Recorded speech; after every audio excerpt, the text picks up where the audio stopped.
J'espère que vous allez bien. Bienvenue à Chantilly, Art et Élégance. Il n'y a pas eu l'année dernière, mais cette année c'est retour du coup de l'événement. Édition exceptionnelle. J'ai pas encore fait le tour, donc je vais découvrir en même temps que vous les voitures. Là il y a les 917, il y a les CLK GTR, Porsche 911 GT1. Et il va y avoir un défilé de concept cars. Ce qu'ils annoncent, c'est tellement du ultra lourd. Je sais même pas comment ils ont pu faire venir de telles voitures. Ça va être incroyable. Du coup on va faire un petit peu tout le tour. Là, Chantilly, Art et Élégance. Du coup il y a un dress code, on est censé s'habiller chic. Bon, il y a la moitié des gens qui en ont rien à foutre. Mais nous on joue le jeu. Donc là on a une Ferrari 166 Inter Stabilimenti Farina Cabriolet. Et on a un V12 de 2 litres. Un V12 de 2 litres. Eh, franchement c'est magnifique hein.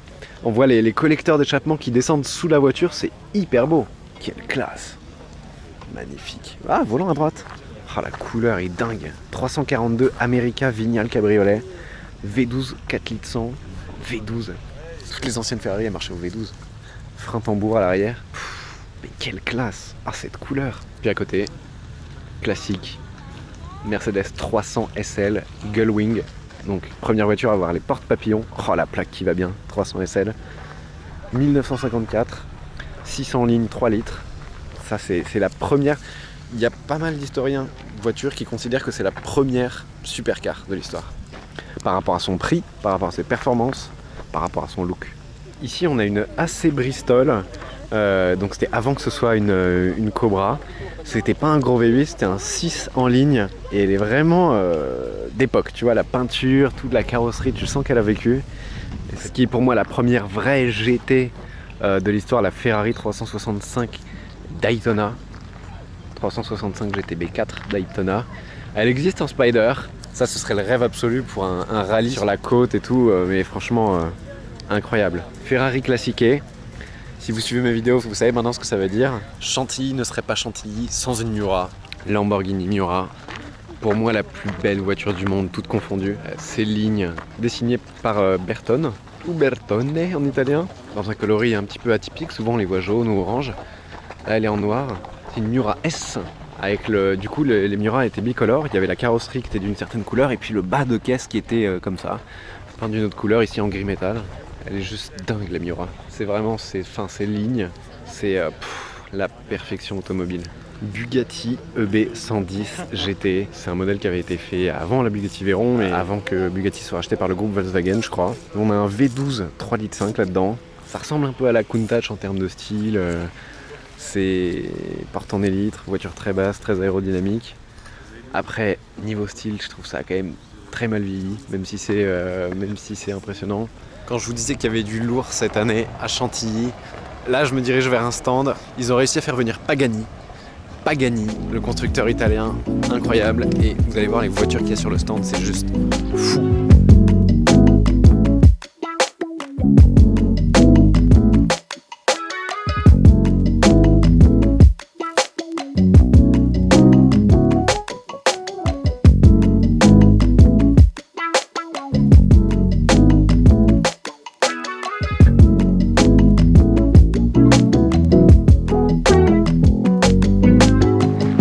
Découvre en même temps que vous, mais c'est juste incroyable. Donc là on a la toute première Pagani produite, la C12, et je crois qu'il y en reste quasiment plus de celle-ci parce qu'elles ont toutes été converties en Zonda S ou Zonda F, mais la Zonda C12 on la reconnaît parce qu'elle avait pas le nez pointu.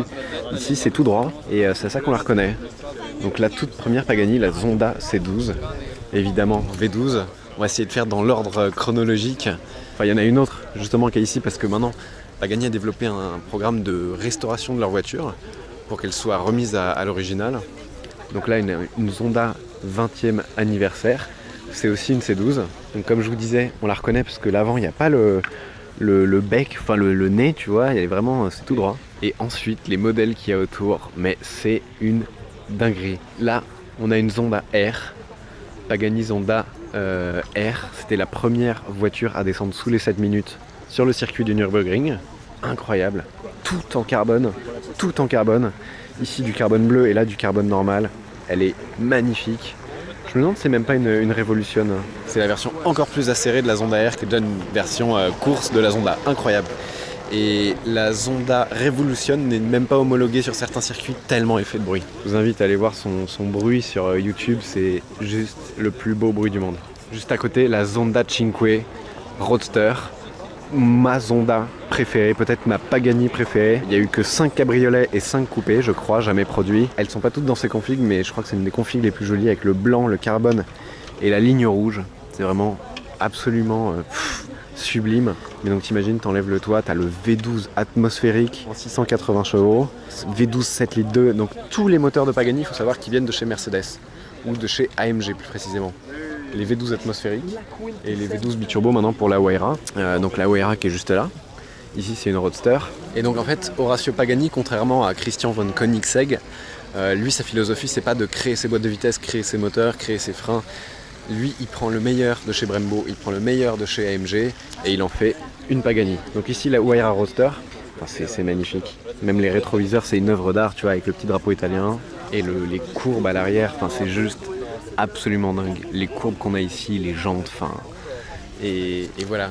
Là où je trouve que Koenigsegg, c'est plutôt de l'orfèvrerie d'ingénierie, les Pagani, c'est vraiment des œuvres d'art et chaque pièce pourrait être exposée dans un musée.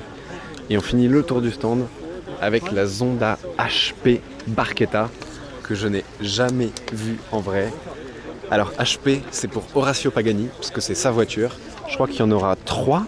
Celle-là, c'est la 1 sur 3. Et en gros, c'est une Zonda dont ils ont coupé le toit. C'est une folie. C'est une folie. Après, je préfère une Cinque, mais ça doit être quand même assez sympa. Enfin, voilà, tout en carbone. Mais on conserve quand même le volant à l'ancienne des toutes premières Pagani, sans airbag. Donc là, si tu te craches, tu termines en beauté, quoi. Mais la prise d'air sur le toit, comme ça, qui vient alimenter le V12 atmosphérique, hein, encore sur celle-ci. Et regardez l'arrière, quoi.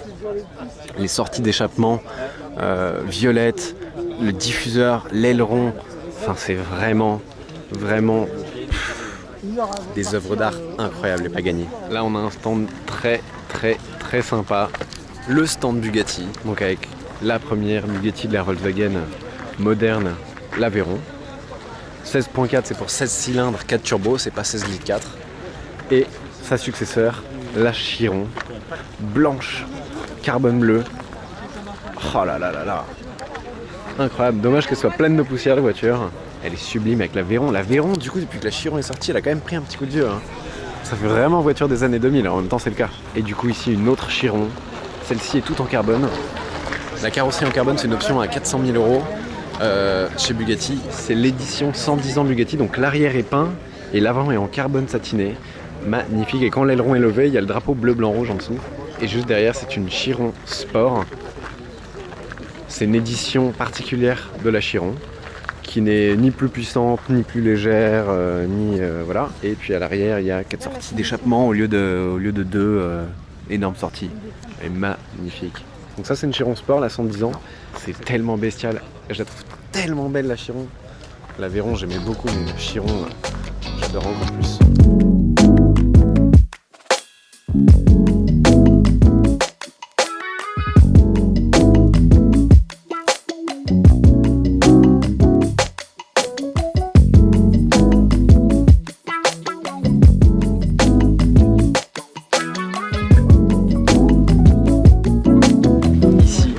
Bugatti, la voiture noire, un seul modèle, la voiture la plus chère du monde, je crois qu'elle est entre 13 et 15 millions d'euros, exemplaire unique. Elle est incroyable, c'est une base de Bugatti Chiron qui est complètement recarrossée et qui rend hommage à une Bugatti 57 ST Atlantique qui a disparu pendant la Seconde Guerre mondiale. Les 57 ST Atlantique, il y en a eu 5 je crois, ou très peu en tout cas, dont une qui a disparu, qui était noire.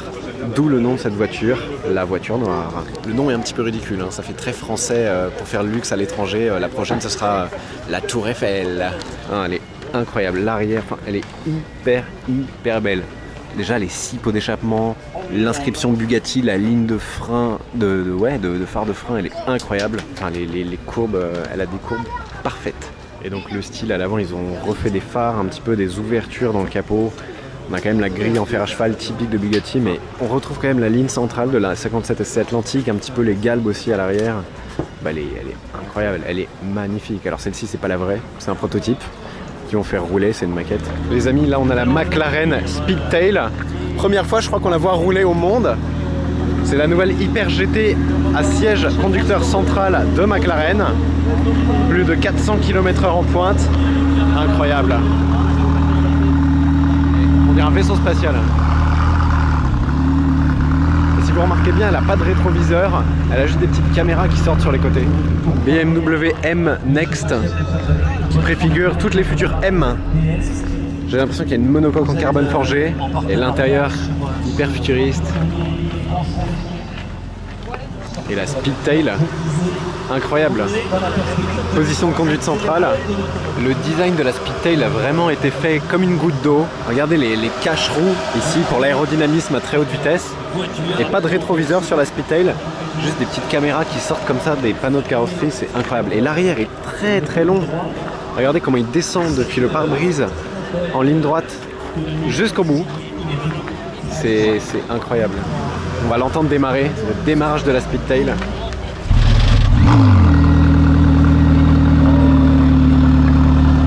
Ça démarre un peu comme la P1, moteur électrique puis thermique.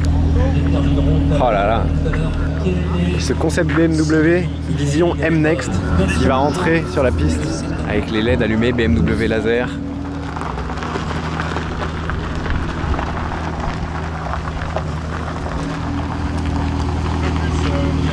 C'est marrant, le centre des roues ne bouge pas, le carbone. Les amis, j'ai fait le tour, je me retrouve de l'autre côté de là où ils font tourner les concept cars. On est trop loin, donc je vous les montre pas, je préfère vous les montrer de près. Ici, on a la DB4 GT Zagato, reconstruction par Aston Martin de la mythique et première Aston Martin DB4 GT Zagato, la même qu'on a vue au 24 heures du Mans, c'est celle-ci. Et derrière, là où il y a beaucoup de monde, la voiture noire. Ah, elle est dingue.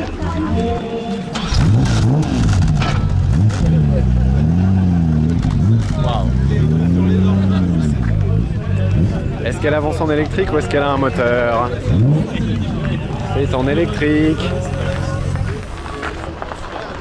Ah, dommage. Donc c'est bien une maquette. Waouh, waouh, waouh. Incroyable de la voir en vrai. Elle est vraiment hyper belle. Hyper. DB4 Zagato, voiture noire, McLaren Speedtail qui est en train de tourner, mais c'est juste dingue les voitures qu'il y a. C'est dingue. Posez-vous là s'il vous plaît.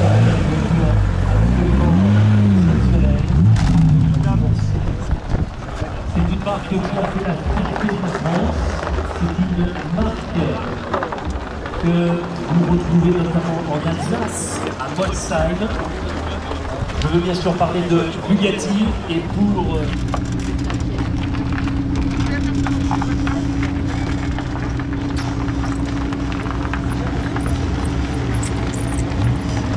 Regardez comment il tourne les roues, c'est assez bizarre, celle de devant ça tourne pas, celle de derrière ça tourne plus vite. On dirait, vous savez, les jambes de tuning américains là, les trucs qui font ding ding ding ding ding. Une fois que vous avez vu rouler autour du bassin, Donc regardez l'intérieur du concept BMW. On a une monocoque tout en carbone forgé, on dirait, 2 pédales, et alors les sièges, c'est hyper beau, c'est hyper fluide. On a tout le siège qui est directement sur le châssis avec de l'alcantara, de la ligne, la surpiqûre. Et regardez le volant avec un espèce de cockpit virtuel ici. C'est très aérien, très épuré, et c'est hyper beau. Et regardez aussi la poignée de porte ici, magnifique. J'aime beaucoup, et ça ressemble à ça à l'intérieur des futurs BMW. Alors là vous aurez tous les points. Regardez les voitures qu'il y a là, il y a une petite averse, donc elles sont sales parce qu'il y a la poussière en plus. La Miura S, magnifique, parfaite. Et derrière, presque la plus belle voiture de course de tous les temps, Porsche 917, qui hier d'ailleurs a fait le rallye supercar. Ils ont roulé sur route ouverte avec ça. Écoutez le bruit. Et il y en a 3, les 3 types de 917.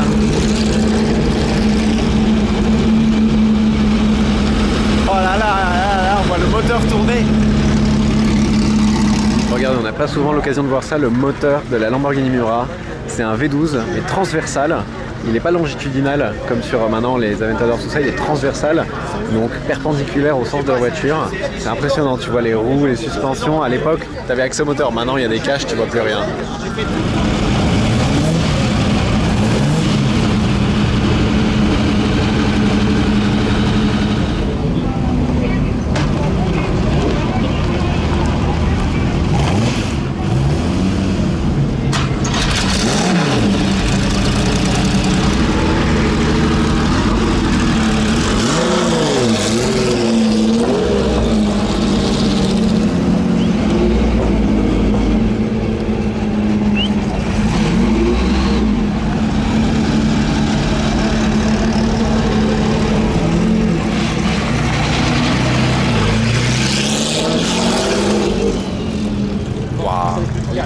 917 pour les 50 ans de la Porsche 917 sur 24 heures du Mans.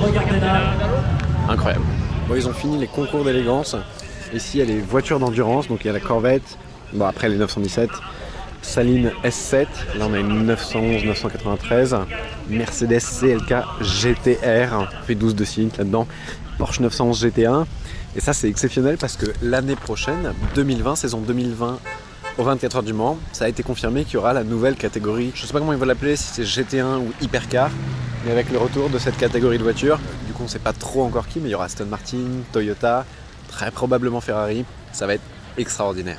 Bon ça y est, les nuages sont passés. Et il y a une voiture que je ne vous avais pas montrée, c'est la McLaren GT. C'est la toute dernière McLaren. C'est comme son nom l'indique, une GT avec des performances de supercar, confortable, avec de la place pour mettre des bagages, un intérieur très luxueux, très confort, et derrière assez de place pour emmener de quoi partir en vacances. J'aime beaucoup, elle est très très belle, très belle couleur. Ouais, très très belle. La Speedtail est celle-ci, magnifique. Bon, on va terminer cette vidéo à un endroit où il y a quelques supercars modernes.